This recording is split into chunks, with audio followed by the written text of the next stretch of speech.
Press the bell icon on the YouTube app and never miss. Hi students, मैं एक बार फिर से आप सभी का आपके ही यूट्यूब चैनल सेमिनरी क्लासेस में स्वागत करता हूं।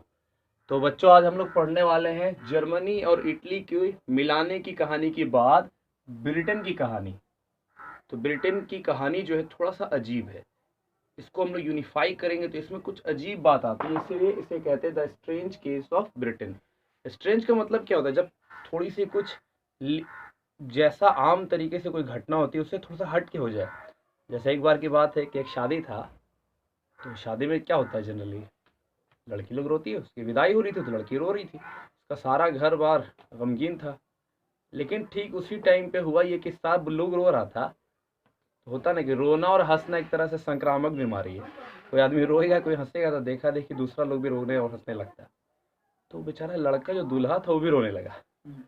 तो लड़की का तो खैर आप समझ सकते हैं कि उसका गम है कि भाई घर द्वार छूट रहा है उसका। लड़का भी रो रहा है, लेकिन उसका रीज़न थोड़ा सा अलग हो सकता है, उसको भय होगा फ्यूचर का।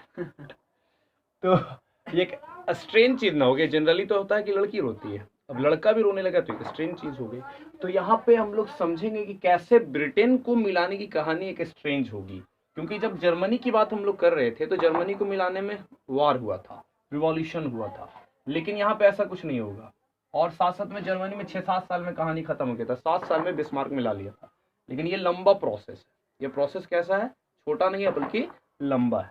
तो इससे पहले कि हम लोग ब्रिटेन की पूरी यूनिफिकेशन की कहानी पढ़ें, तो आइए समझ लेते हैं कि ब्रिटेन में क्या क्या आता है। क्या इंग्लैंड ब्रिटेन सेम होता है? क्या यूके सेम होता है? ये पढ़ने के बाद अब यूके का वो डिफिनेशन नहीं बोलिएगा जो पहले आप बोलते थे। आप लोग से पूछा जाए यूके का डिफिनेशन, आप क्या बोलिएगा? United kingdom.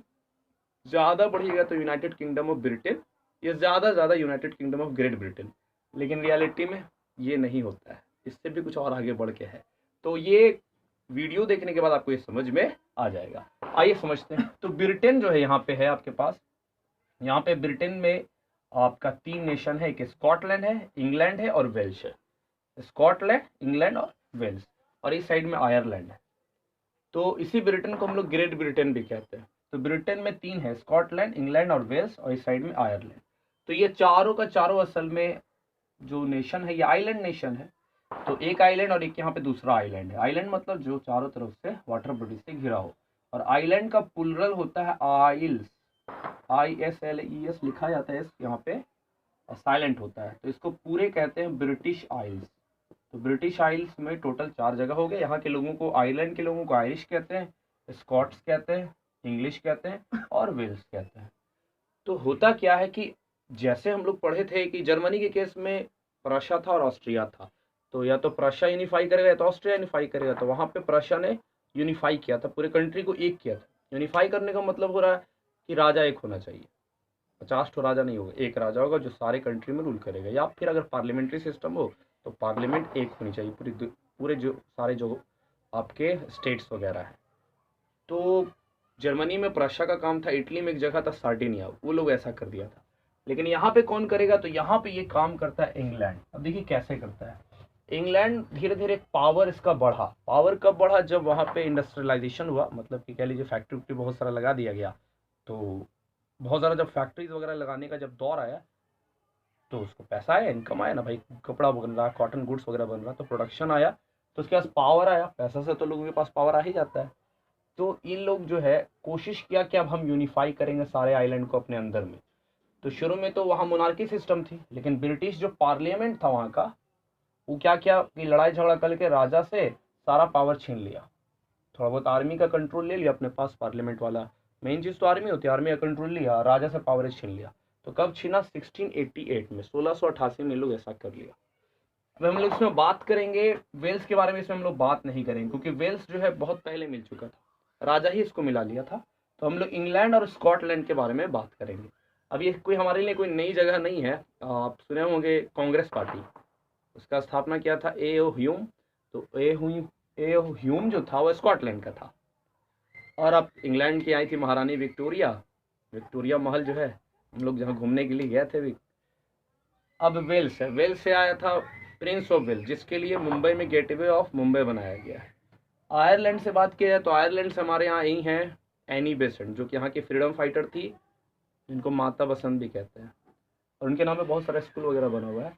तो ब्रिटेन में कुल मिलाकर 3 नेशन है, स्कॉटलैंड, इंग्लैंड और वेल्स। तो वेल्स के बारे में हम लोग बात नहीं करेंगे, ये पहले ही से राजा लोग मिला लिया था इसको। तो इंग्लैंड का काम है यूनिफाई करना, तो चर्चा करेंगे स्कॉटलैंड की।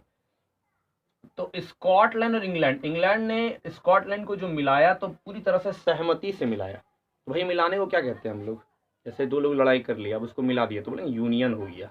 मैथ में पढ़ते हैं ना, यूनियन इंटरसेक्शन, यूनियन मतलब मिला दिया गया। तो इसके लिए मिलाया गया, तो इसको एक कानून से मिलाया गया, तो इसलिए इसको कहते हैं यूनियन का एक एक्ट है, तो इसको कहते हैं एक्ट ऑफ यूनियन। तो एक्ट ऑफ यूनियन के अंतर्गत इसको मिलाया गया, और ये एक्ट ऑलमोस्ट पास हुआ है 1707 में। 1707 में जिस टाइम इंडिया में कह लीजिए कि मॉडर्न हिस्ट्री की शुरुआत होती है, औरंगजेब का डेथ हुआ था, यही एक्ट ऑफ यूनियन 1707 में पास हुआ। इंग्लैंड जो है स्कॉटलैंड को मर्ज कर लिया। तो हुआ ये कि दोनों का पार्लियामेंट अब एक हो गया, इंग्लैंड का भी, स्कॉटलैंड का भी। अब इसमें मसला ये था कि क्यों मिलाया गया, ये तो पूछेगा नहीं, लेकिन फिर भी आप जान लीजिए।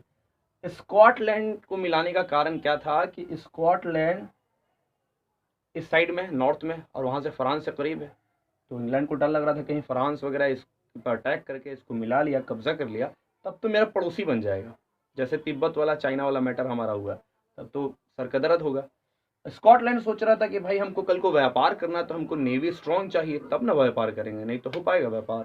तो इसके लिए इसने इंग्लैंड के साथ मर्ज कर लिया, तो दोनों मिल गया। एक्ट ऑफ यूनियन, यूनियन मतलब मिल जाना, तो एक कानून के द्वारा मिल गया, और पार्लियामेंट दोनों की एक हो गई। किंग पहले ही से एक था, पार्लियामेंट अलग थी, तो पार्लियामेंट दोनों का क्या हो गया, अब एक हो गया। तो इंग्लैंड स्कॉटलैंड मर्ज हो गया 1707 में। लेकिन अब स्कॉटलैंड में हर तरह के लोग थे, कुछ लोग जो थे मतलब थोड़ा सा ट्राइबल कह लीजिए, हाईलैंडर्स टाइप उनको कहते हैं। तो उन लोग का अपना अपना भाषा था, अपना लैंग्वेज था, गैलिक लैंग्वेज वो लोग बोलता था। तो ये लोग बोले का इजाज़त नहीं दिया, उसको दबाया, पूरी तरह रिप्रेस कर दिया। इन लोग नेशनल ड्रेस पहनना चाह रहा था, वो भी नहीं दिया। और एक चीज़ ध्यान दीजिएगा, क्रिश्चियन लोग में 2 इंपॉर्टेंट सेक्ट होते हैं, कैथोलिक और प्रोटेस्टेंट। कैथोलिक कहते हैं जो पोप वगैरह को मानता है, प्रोटेस्टेंट जो नहीं मानता है। तो इंग्लैंड में ज़्यादा आबादी प्रोटेस्टेंट लोगों का, तो स्कॉटलैंड में जो कैथोलिक लोग जो थे उसको इन लोग पूरे दबा दिया। समझ गए बात, यहाँ तक कोई दिक्कत नहीं। तो इंग्लैंड ने स्कॉटलैंड को इस तरह से मर्ज किया। यहाँ पे कोई लोग लड़ाई झगड़ा हुआ नहीं कुछ खास, थोड़ा सा रिवॉल्ट किया तो उसको दबा दिया गया। तो ये वार से तो हुआ नहीं, और टाइम लगा ना भाई, यहाँ 1688 में ये पार्लियामेंट को पावर आया है, और ऑलमोस्ट 29 साल के बाद यहाँ मर्ज हुआ। जबकि जर्मनी में क्या हुआ था भाई, एक बार में 7 साल में हो गया था कहानी। 3 लड़ाई लड़ा था, बिस्मार्क बहुत दिमाग से लड़ा था, 3 लड़ाई के बाद वो मर्ज कर लिया। तो ये तो हो गई स्कॉटलैंड की कहानी। अब आइए समझते हैं कि आयरलैंड में क्या हुआ था। तो आयरलैंड में आइए समझ लेते हैं कि क्या क्या हुआ था। आयरलैंड जो था ना, वो भी 2 लोगों में बटा हुआ था। एक कहता है खुद को कैथोलिक, और दूसरे लोग कहते हैं प्रोटेस्टेंट। तो कैथोलिक लोगों की आबादी ज्यादा थी और प्रोटेस्टेंट की आबादी कम थी। इंग्लैंड दिमाग क्या लगाया, इंग्लैंड में चूंकि प्रोटेस्टेंट लोगों की संख्या है, तो इसने सोचा कि धर्म का कार्ड खेलते इन लोगों को मिला लेते हैं। तो इंग्लैंड ने इन लोगों को अच्छा खासा हेल्प किया, पैसा कौड़ी कुछ दिया, और इन लोगों को ज्यादा पावर दे दिया एक तरह से। अब कैथोलिक आप समझते हैं बर्दाश्त करेगा, इंसान के अंदर जलन भी होती है कि भाई मेरा संख्या ज्यादा और मेरा कोई बात नहीं माना जा रहा है, इन्हीं लोगों का संख्या कम है, फिर भी ये लोग पावर में आ गए।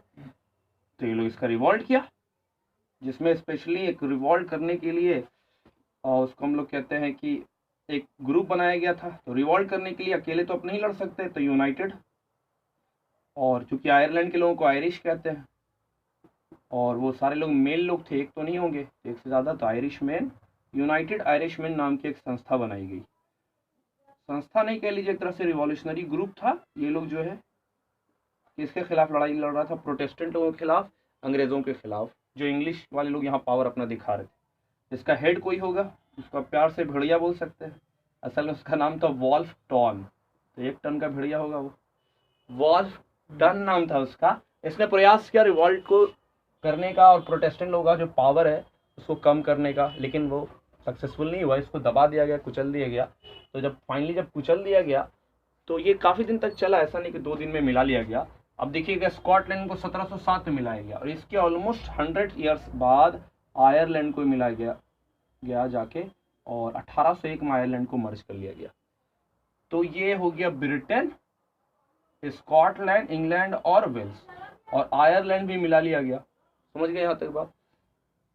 अब हुआ ये था कि जब स्कॉटलैंड, इंग्लैंड और वेल्स को मिलाया गया था, वेल्स तो पहले से मिला हुआ था, इंग्लैंड वेल्स में जब स्कॉटलैंड को मिलाया गया था तब हम लोग कहते थे यूके को, उस टाइम पे यूके का फुल फॉर्म रखाया था यूनाइटेड किंगडम ऑफ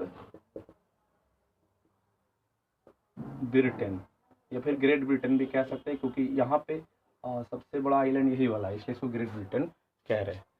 तो यहाँ तक समझ के। अब आयरलैंड में क्या है कि कैथोलिक प्रोटेस्टेंट में ज़्यादा संख्या किसकी थी, कैथोलिक की, लेकिन बात किसका चल रहा था, प्रोटेस्टेंट वाले लोगों की। तो मार तो एकदम पक्का तय था। तो मार जब हुआ, इसमें कुछ लोगों ने समर्थन दिया, यूनाइटेड आयरिशमैन लोग ग्रुप ने प्रयास किया, लेकिन ये लोग सक्सेसफुल नहीं हो पाए, और फाइनली आयरलैंड को भी मर्ज कर लिया गया। अब आयरलैंड को जब मर्ज किया गया तो इसका भी जो खुद का आइडेंटिटी वगैरह उसको पूरी तरह से दबाया गया, लेकिन ये रिवॉल्ट चलता रहा, काफ़ी दिन तक रिवॉल्ट चला। तो रिवॉल्ट जब काफ़ी दिन तक चलेगा तो आज न कल ये लोग अलग हो जाएगा। तो फाइनली 1922 में 1922 में जाके अलग हो गया ये लोग। ये जो नॉर्थ का पार्ट है ना, सिर्फ ये नॉर्थ का पार्ट जो जिसको हम लोग नॉर्दर्न आयरलैंड कहते हैं, ये सिर्फ जाके ब्रिटेन में यानी इंग्लैंड में जाके मिला है। बाकी सदर्न वाला जो पार्ट है ये नहीं मिला। क्यों नहीं मिला? ये इसमें ज़्यादा आबादी थी कैथोलिक लोगों की और इसमें ज़्यादा आबादी थी प्रोटेस्टेंट वाली। तो ये लोग बोला कि भाई हम तो मिल जाते हैं, तुमको नहीं मिलना, तुम रहने दो। तो असल में ये पूरा मिल चुका था। तो ये लोग साउथ वाला जो एरिया वाला लोग है, ये लोग इतना विद्रोह किया, बहुत ज़बरदस्त, बमबारी वगैरह पूरा हर तरह का अटैक किया। इसमें IRA आयरिश रिपब्लिकन आर्मी का नाम आता है। इन लोगों ने बहुत ज़्यादा कह लीजिए बवाल मचाया। फाइनली इन लोगों को अलग कर दिया गया और नॉर्दर्न आयरलैंड को जोड़ दिया गया। तो आज भी नॉर्दर्न आयरलैंड, स्कॉटलैंड, इंग्लैंड और वेल्स सब साथ में है, और इसी को मिलाकर बनता है यूके। तो यूके का फुल फॉर्म होता है यूनाइटेड किंगडम ऑफ ब्रिटेन या great Britain and northern Ireland. तो इसमें ग्रेट ब्रिटेन सब आया और साथ साथ में कौन सा आया, नॉर्दर्न आयरलैंड। ये यूके का फुल फॉर्म है। खैर आपको किताब में इतना ही पढ़ना था कि स्कॉटलैंड को मर्ज कर लिया गया और आयरलैंड को मर्ज किया गया, ये दोनों अलग अलग हुआ। ये सब आपको ज़्यादा जानने की ज़रूरत अभी किताब के हिसाब से नहीं है। तो आप केवल इतना लिखिएगा 1707 में इसको मिलाया गया और इसकी लैंग्वेज वगैरह को दबाया गया। फिर आयरलैंड में रिवॉल्ट हुआ वोल्फ 10 के कह लीजिए अध्यक्षता में, लेकिन सक्सेसफुल नहीं हुआ, तो आयरलैंड को भी मिला लिया गया। और उसके बाद क्या किया गया कि ये तो अलग हुआ, ये आपको सिलेबस से बाहर की बात है, आप सिर्फ इतना लिखिएगा कि आयरलैंड को मर्ज किया गया। तो समझ में यहाँ तक आ गया होगा आप लोगों को। हाँ, तो तीनों जगह में झंडा किसका चलेगा, क्योंकि हुकूमत तो दूसरे का और देश अलग है, तो झंडा किनका चलेगा? चलिए, बहुत अच्छा सवाल है। तो असल में इतना के बाद इन लोग कलेक्टिव आइडेंटिटी के लिए, यानी कि सब जगह पे कॉमननेस होना चाहिए, तो उसके लिए कॉमन एक फ्लैग लिया गया, नेशनल फ्लैग, और इसका नाम है यूनियन जैक। तो ये बल्कि क्वेश्चन वगैरह ऑब्जेक्टिव में पूछा जा सकता है कि ये ब्रिटेन का यूनिफिकेशन के बाद, उसका यूके का यूनिफिकेशन के बाद नेशनल फ्लैग क्या था, तो इसका क्या नाम था, यूनियन जैक। और अगर लैंग्वेज की बात कीजिएगा तो वो इंग्लिश लैंग्वेज था। और साथ साथ में अगर एंथम की बात कीजिएगा तो नेशनल एंथम जो है इन लोगों का सबका सेम था, जिसका नाम था God may God save our noble king. तो ये इस तरीके से ब्रिटेन को मिलाया गया। अब हम लोग जो पढ़े उसको एक समराइज कर लिया जाए ताकि आपको कोई डाउट नहीं रहे। तो ब्रिटेन का स्ट्रेंज केस क्यों कह रहे हैं, क्योंकि इसमें वार नहीं हुआ है और ये काफ़ी लंबा चला, जबकि पिछले वाले में वार हुआ था और जल्दी हो गया था। यहाँ वार नहीं हुआ बल्कि और ये लंबा प्रोसेस चला। आप देख रहे हो 100 साल लग गया। फिर यहाँ पे ब्रिटेन को कहते हैं कि स्कॉटलैंड, इंग्लैंड और वेल्स है। वेल्स पहले ही से मिला हुआ था जब आप कह लीजिए कि मोनार्की सिस्टम थी। और इंग्लैंड की बात की जाए कि इंग्लैंड जो पावर आई है उसके पास तो पार्लियामेंट्री पावर का उसने इस्तेमाल किया और कह लीजिए इसने पावर को सीज कर लिया राजा से। फिर इसने स्कॉटलैंड को मर्ज किया एक्ट ऑफ यूनियन के तहत 1707 में। फिर आयरलैंड को भी बहुत प्रयास किया इन लोगों ने कि आयरलैंड में कैथोलिक प्रोटेस्टेंट जिनकी संख्या कम है उन्हीं लोगों का वर्चस्व दिखाया जाए, तो यहाँ पे विद्रोह हुआ। फाइनली आयरलैंड भी मर्ज हो जाता है। वॉल्फ टाउन वगैरह के सारा जो प्रयास होता है वो फेल होता है, आयरलैंड को भी मर्ज कर लिया गया। फिर बाद में यहाँ रिवॉल्ट होता है तो साउथ वाले लोग जो है अलग हो जाते हैं, नॉर्थ वाले लोग जुड़ जाते हैं।